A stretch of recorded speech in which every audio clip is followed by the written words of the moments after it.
주신 하나님의 말씀 민수기 10장의 말씀입니다. 민수기 10장 1절에서 36절까지 말씀입니다.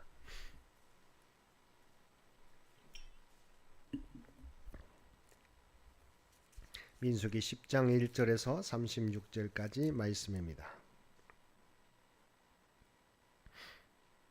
한 절씩 교독합니다. 여호와께서 모세에게 말씀하여 이르시되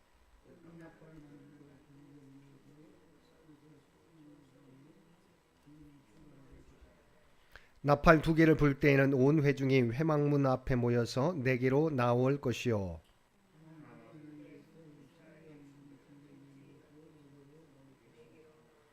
너희가 그것을 크게 불 때에는 동쪽 진영들이 행진할 것이며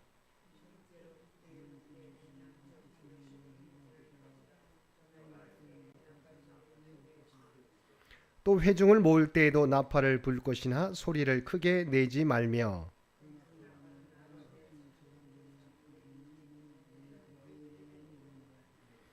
또 너희 땅에서 너희가 자기를 압박하는 대적을 치러 나갈 때에는 나팔을 크게 불지니 그리하면 너희 하나님 여호와가 너희를 기억하고 너희를 너희의 대적에게서 구원하시리라.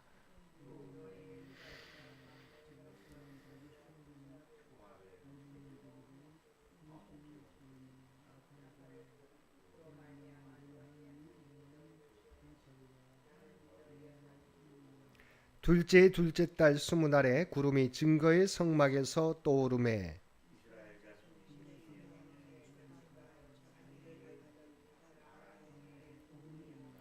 이와 같이 그들이 여호와께서 모세에게 명령하신 것을 따라 행진하기를 시작하였는데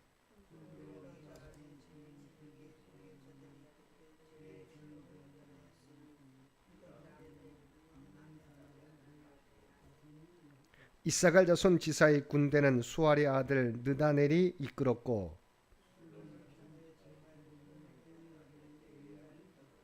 이에 성막을 거두매 게르손 자손과 무라리 자손이 성막을 메고 출발하였으며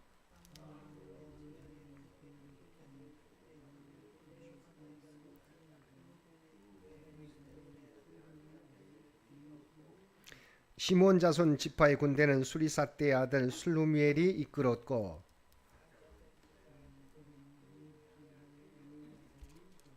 고아셋은 성물을 메고 행진하였고 그들이 이르기 전에 성막을 세웠으며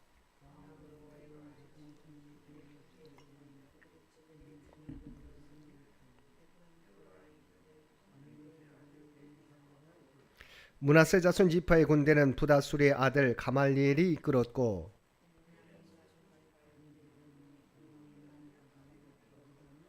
다음으로 단 자손 진영의 군기에 속한 자들이 그들의 진영별로 행진하였으니 이 군대는 모든 진영의 마지막 진영이었더라.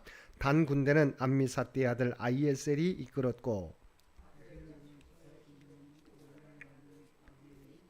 납달리 자손 지파의 군대는 에난의 아들 아이라가 이끌었더라.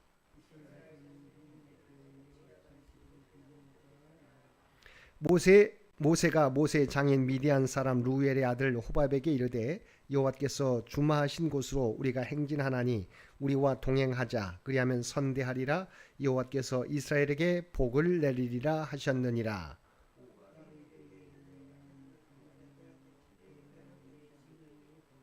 모세가 이르되 청하건대 우리를 떠나지 마소서. 당신은 우리가 광야에서 어떻게 진칠지를 아나니 우리의 눈이 되리이다.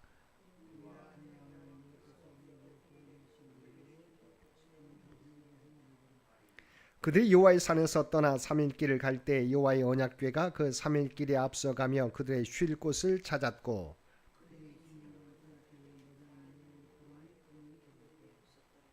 궤가 떠날 때에는 모세가 말하되 여호와여 일어나사 주의 대적들을 흩으시고 주를 미워하는 자가 주 앞에서 도망하게 하소서 하였고 궤가 쉴 때에는 말하되 여호와여 이스라엘 종족들에게로 돌아오소서 하였더라. 아멘.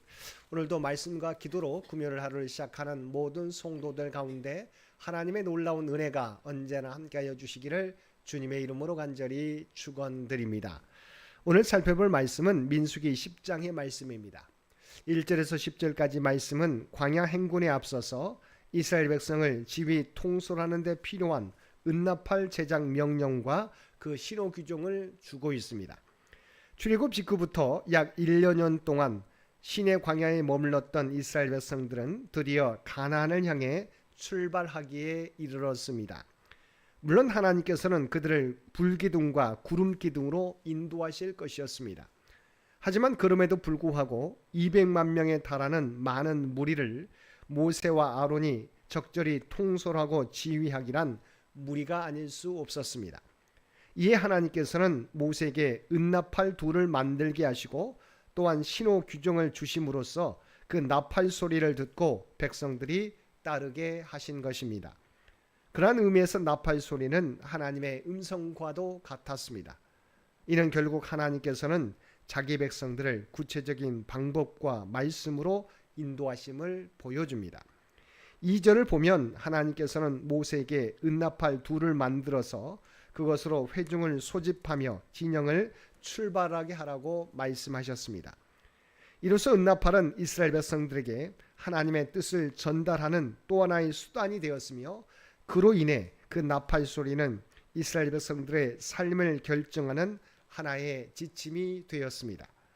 즉 이스라엘 백성들은 나팔 소리에 따라서 때로는 장막을 거두고 길을 떠나야 했으며 또 때로는 하던 일을 멈추고 모세와 아론 앞으로 모여야 했습니다. 또한 나팔 소리에 따라서 생명을 걸고 대적을 향하여 달려들기도 해야 했습니다. 이처럼 이스라엘 백성들의 삶을 결정짓는 절대적인 지침이 되었던 나팔 소리는 오늘날 우리에게도 끊임없이 들려지고 있습니다.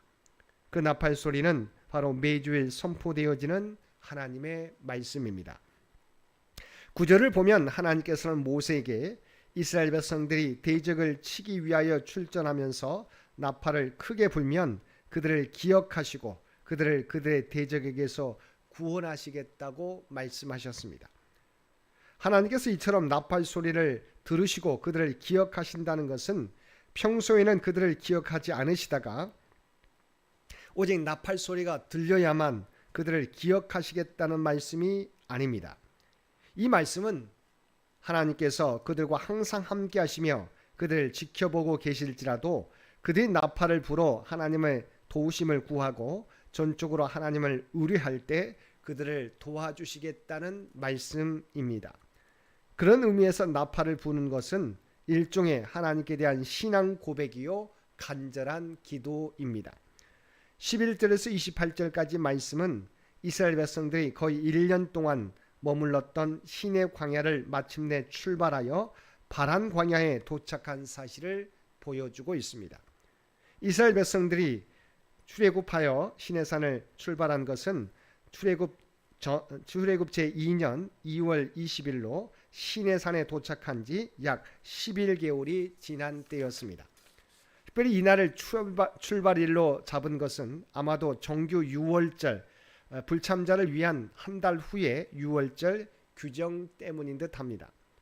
아무튼 본격적인 가나안 행군이 시작됨으로써 비록 이스라엘의 범죄로 인해서 38년간의 방랑기를 거치기는 했지만 가나안 정복의 서막은 올랐다고 볼 수 있습니다.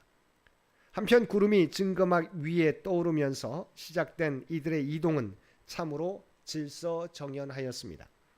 즉 이스라엘 백성들은 하나님께서 정해주신 행군 순서와 맡겨진 직무에 충실함으로써 그 어떤 집단보다도 신속하고 안정되게 이동할 수 있었던 것입니다. 17절에서 21절을 보면 이스라엘 백성들의 행군 시에 레위 자손들이 수행해야 했던 역할이 언급되어 있습니다. 그것은 바로 성막을 걷어서 운반하는 일이었습니다. 그중 레위의 첫째 아들과 셋째 아들인 게르손과 무라리의 자손들은 성막의 각종 포장과 뼈대 등 무거운 구조물들을 운반해야 했으며 레위의 둘째 아들 고핫 자손들은 성소 안에 있는 성물을 순전히 어깨에 메고 운반해야만 했습니다. 또 그들 레위 자손들은 일반 백성들이 도착하기 전에 중간 목적지에 먼저 가서 성막을 세워야만 했습니다. 따라서 레위인들은 행군 시에 그 어떤 지파 사람들보다도 더욱 많은 수고를 감당해야만 했습니다. 29절에서 32절까지 말씀은 모세가 광야 지리에 밝았던 자신의 처남 호밥에게 길 안내를 부탁하는 장면입니다. 시내산을 떠나 이제 본격적으로 가나안 땅을 향해 험준하고도 생소한 광야길을 지나가야 했던 이스라엘 백성들에게 어릴 때부터 광야에서 생활한 호밥은 그 누구보다도 좋은 안내자요 좋은 자가 될 수 있었습니다. 물론 하나님의 구름 기둥과 불 기둥이 여전히 그들을 인도하고 있었습니다. 그럼에도 불구하고 호밥에게 길 안내를 부탁한 것은 모세의 불신앙적 처사가 아니라 하나님을 의지하는 가운데서 보다 효과적으로 백성들을 인도하기 위한 노력의 발로였습니다. 하나님은 자기 백성이 하나님을 온전히 의지하기를 바라시지만 그렇다고 하나님의 뜻을 보다 효과적으로 수행하기 위한 인간적인 노력을 무시하시지는 않습니다. 33절에서 마지막 36절까지 말씀은 이스라엘 민족의 행군이 하나님의 인도와 하나님께 대한 백성들의 의뢰 상태에서 이루어졌음을 보여주고 있습니다.